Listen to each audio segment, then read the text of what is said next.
ወንድሜ ሜኑ ታመጣልኝ እባክህ። ሜኑ ታመጣልኝ እባክህ። አንዳንድ ከስተመር ካላመላለሰ ያዘዘ አይመስለውም።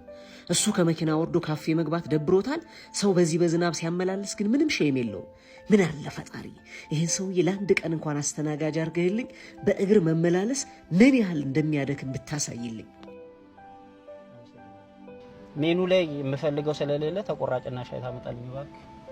እኔ እኮ ቴካዌ ፈልገው መስሎኝ እዚሁ ለመብላት ነው እንዴ የሚያመላልሰኝ? ምን አለ አሁን ውስጥ ገብቶ ቢጠቀም። አሁን በሱ ቤት ንጉስ ሆኗል።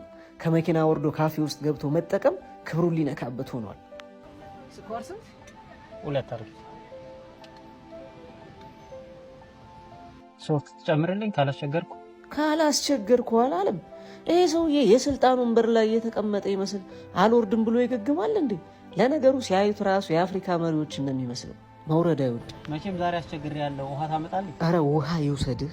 እስኪ አሁን በእግዚአብሔር ከመኪናው ካፌው ድረስ ምን ያህል ርቆት ነው ወርዶ ቢጠቀም? አንዲት ጠብታ ዝናብ እንዳታርፍበት ነው እንጂ ደግነቱ ውሃ እንጂ እሳት አልዘነበብኝም።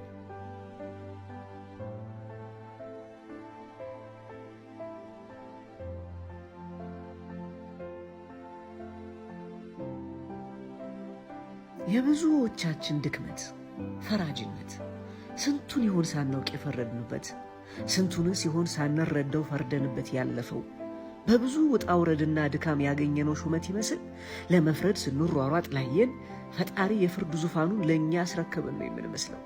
ኃጢአት ጠረን የለውም እንጂ ጠረን ቢኖረው ዓለም ላይ ያሉ ውድ ሽቶዎች የማያጠፉት አስቀያሚ ጠረን ይኖረን ነበር። ያኔም አንዳችን ሌላችን ላይ ለመፍረድ ባልቆምን ነበር።